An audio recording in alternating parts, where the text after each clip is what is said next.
Mau buka apa hal di dalam diri kamu yang berusaha kamu sembunyikan dari umumnya orang lain.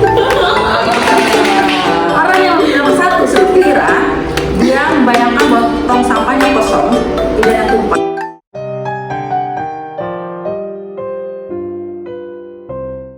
Oke, selamat malam Sobat Ciptaan, apa kabarnya?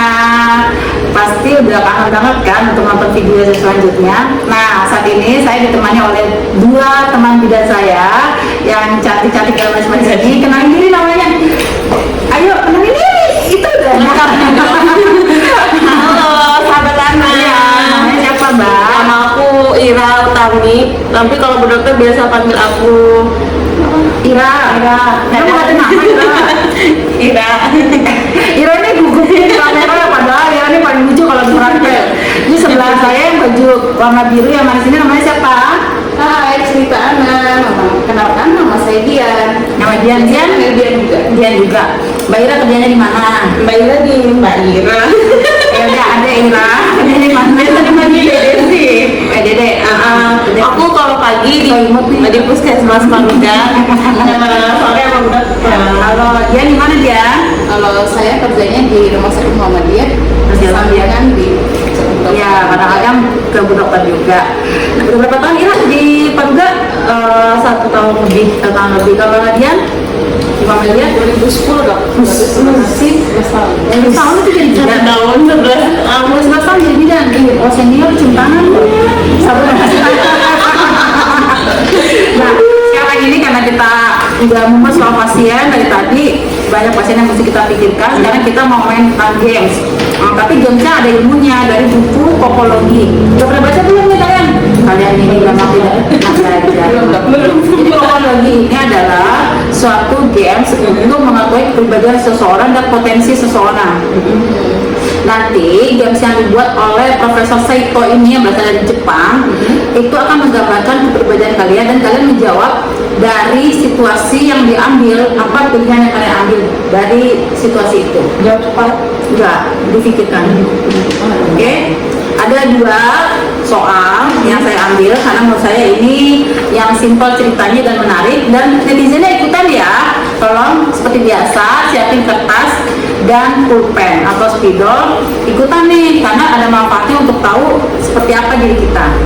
Gimana dia? Ira jawab jujur. Ya. Jadi bayangin kondisinya, bayangin keadaannya, dan kalau kamu pilih di antara 4 pilihan ini, kamu pilih yang mana seandainya itu terjadi pada diri kamu. Dan itu bisa menggambarkan siapa diri kamu. Gitu juga kalian. Nanti saya kasih tahu jawabannya. Oke. Yang pertama adalah nonton ikutan dong. Justru menariknya cerita Ana ini selalu mengikut sertakan netizennya, ya enggak? Nah sekarang ikutan ada di halaman 36 dengan judul bab Anda hanyalah manusia.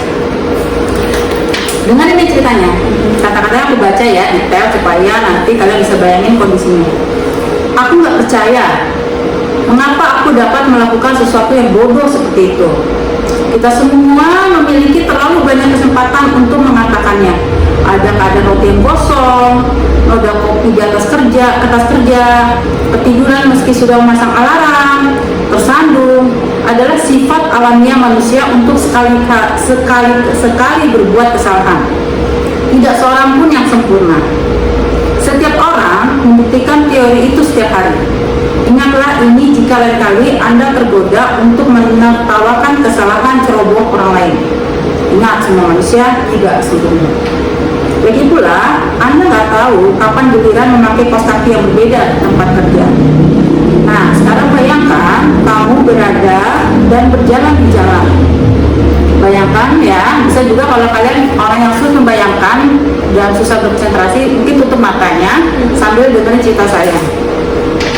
Kamu sedang berjalan di jalan, memikirkan hal-hal lain, ketika tiba-tiba kamu tersandung tong sampah. Bayangin kamu berada di jalan, memikirkan hal lain, terus tiba-tiba kamu tersandung dengan tong sampah di trotoar dan tong sampahnya jatuh. Apa yang kamu bayangkan tumpah keluar dari tempat sampah? Pertanyaannya, apa yang kamu bayangkan tumpah keluar dari tempat sampah? Ditulis. Pilihannya ada 1, 2, 3, dan 4. yang mana yang kamu bayangkan tumpah keluar dari tempat sampah. Yang satu, tidak ada yang tumpah, tong sampahnya ternyata kosong. Yang kedua, ternyata ada tumpukan sampah tumpah ke jalan. Yang ketiga, ada biji apel, ada tulang ayam, dan sampah lainnya. Dia spesifik nomor 3. Ada biji apel, tulang ayam, dan sampah lainnya. Yang keempat, plastik sampahnya ternyata terikat rapi. Ya, tulis. Oke. Udah nomor berapa, Ra? Yang di atas sih. ininya. Iya banget. Ya ampun. Ayo siap-siap yuk. Kita lihat jawabannya. Aku dulu nih. Ya, dan ini menjadi siapa kamu? 1, 2, 3. 1.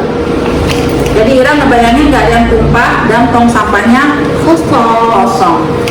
Dian nomor 4. Beda ya dia sama Ira. Kalau dia mikirkan bahwa plastik sampahnya terikat. Jadi penjelasannya tentang cerita ini adalah karena ceroboh Anda tersandung tong sampah, menumpahkan sesuatu yang telah rapi ditutup, lantas membukanya sehingga terlihat ke seluruh dunia.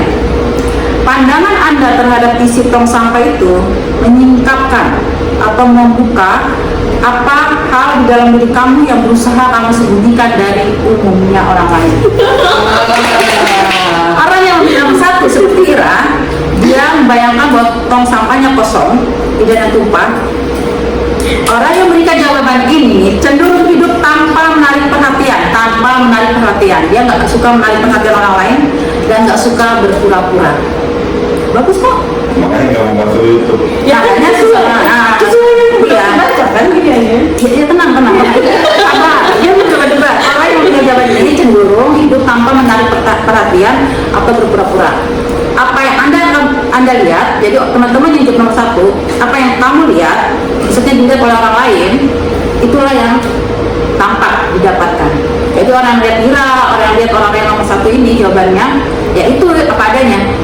Hanya kejujuran inilah yang membuatnya kelihatan menarik. Dipertahankan ya kejujurannya. Ada lagi nyontek kayak tadi. Orang yang jawab nomor 2, tumpukan sampahnya tumpah ke jalan. Mereka yang berkata tong sampahnya penuh dan sampahnya mungkin kelihatannya bersikap jujur dan terus terang kepada orang lain, tapi sebenarnya dia punya setumpuk perasaan yang tidak terkatakan yang disimpan di dalam hatinya. Orang yang jawabnya nomor 2, dia jujur sebenarnya dan terus terang, tapi dia menyimpan perasaan dan gak berani membicarakannya keluar karena dia simpan di dalam hatinya. Anda mungkin memperhatikan perasaan ini hanya sebagai rasa frustasi biasa, tapi ketika memikirkannya, bukankah ada saatnya di mana Anda menahan sesuatu yang harusnya dikatakan? Ya, psikolognya bilang ya harusnya sih kamu ngomong, jangan kamu simpan-simpan di dalam perasaan kamu aja. Yang ketiga, biji apel, tulang ayam, dan sampah lainnya. Dia nggak jawab biji apel ya, tulang sampah dan lainnya enggak ya. Tapi orang yang jawab nomor 3, orang yang membayangkan tumpukan sampah sisa makanan adalah orang yang menyembunyikan nafsu makannya. Nah, yang diet dan memiliki keinginan alamiah terhadap makanan dan diet itu biasanya jawabnya nomor 3. Atau orang yang sedang berusaha menghemat uang dengan memotong biaya makan.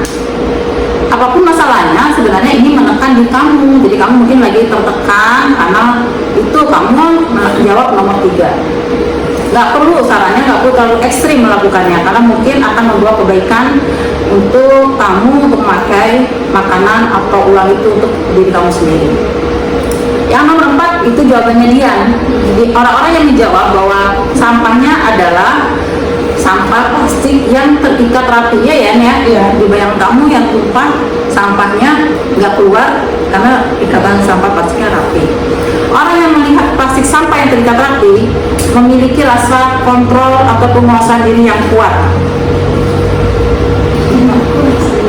Yang kontrol diri ya kuat, mungkin terlalu kuat. Anda nggak suka memperlihatkan kelemahan atau mengeluh. Harga dirinya tidak akan mengizinkannya. Tapi saran dari buku ini adalah membiarkan orang lain mengetahui apa yang sebenarnya kamu rasakan bukanlah tanda-tanda orang yang lemah. Saran dari buku ini loh ya, gue nggak ngomong sendiri nih. Jangan terlalu tegang dan biarkanlah keterbukaan masuk sebelum semua sampahnya membusuk. Yang berbau busuk. Jadi sarannya yang untuk terbuka karena mungkin dia tidak mau terlihat lemah. Jangan sampai nanti terlalu berat sehingga ya saya kan bukan psikolog ya, saya cuma baca apa yang ditulis di sini sebelum semuanya terlihat busuk. Gimana? Benar nggak sesuai nggak persen Tuhan ya? Terima semuanya, mudah-mudahan bantu. Menjebak deh. Menjebak ya sih, ngerasa terjebak ya. Iya, Tapi kan bagus juga, kamu kan berarti dianggapnya jujur kan? Ada benar juga sih dari penilaian itu. Ada benar juga ya. 70%. Jadi profesor ini sekilas aku baca dia suka bikin game ini untuk mengungkapkan kepribadian orang karena beberapa tes kepribadian itu rata-rata menegangkan lagi ya jenisnya. Tarik nafas dalam dulu, baru yang soal satu soal. Banyak dong ya.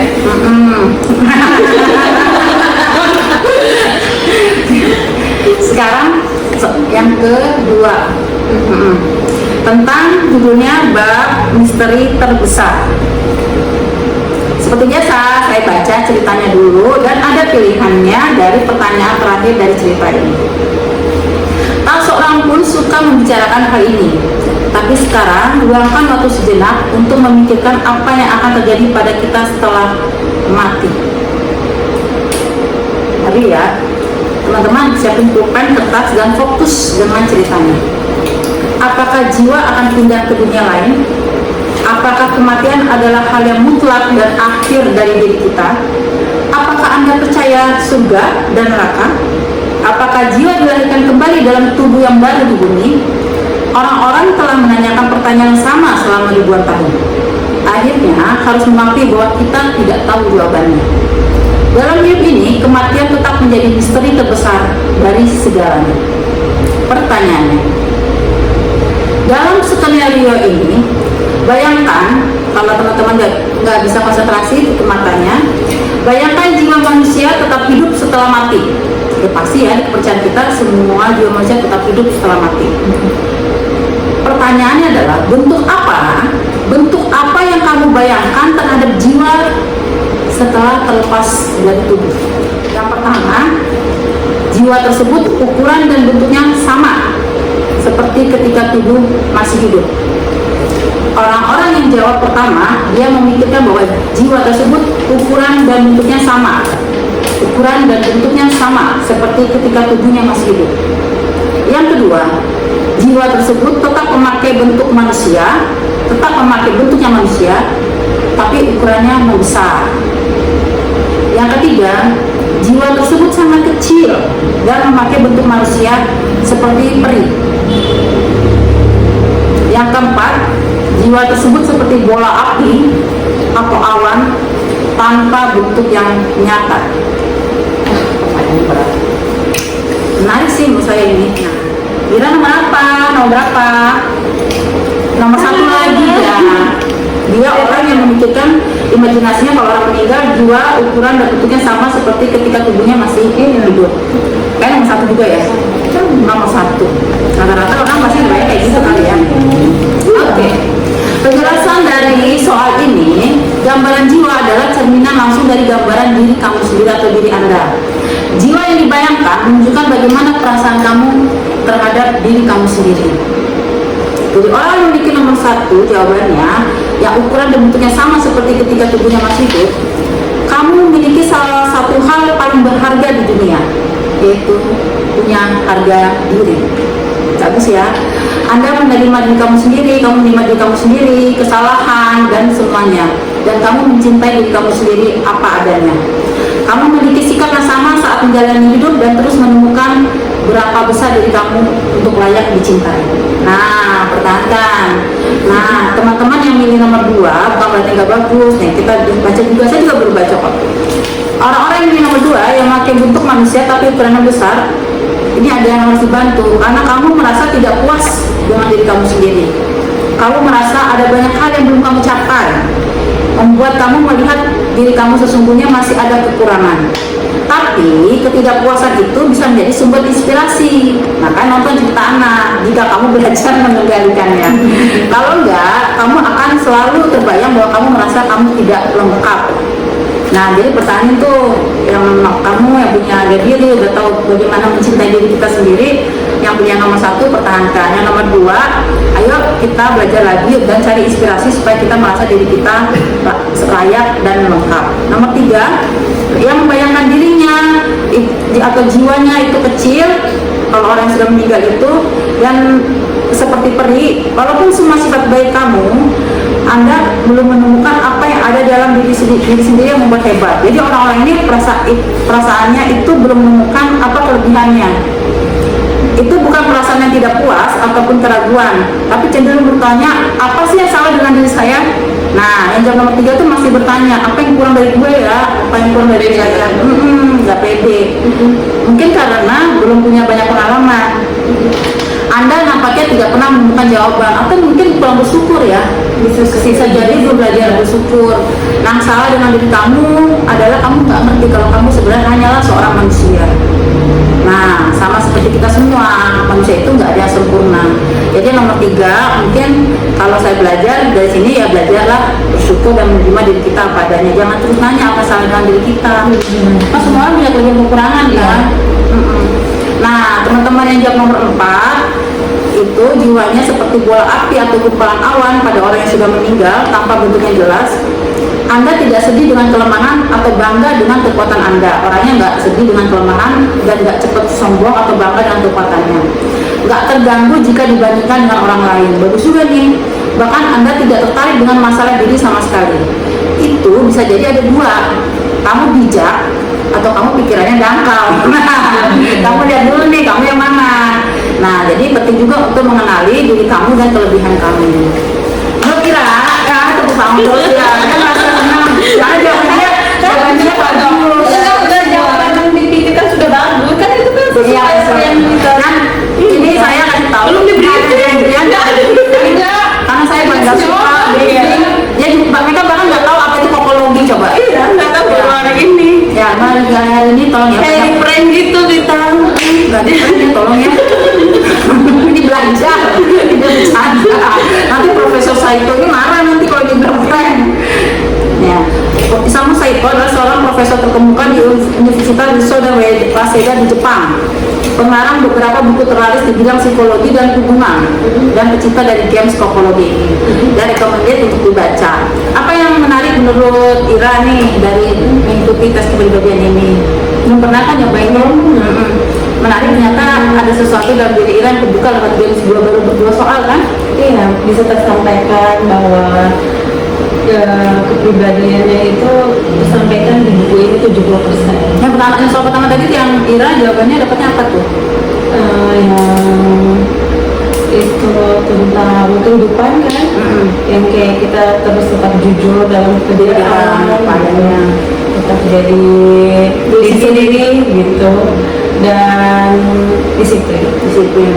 Nah, sekarang udah bisa berusaha mencintai diri sendiri apa adanya. Iya. Mulai belajar. Kalau Dian gimana Dian?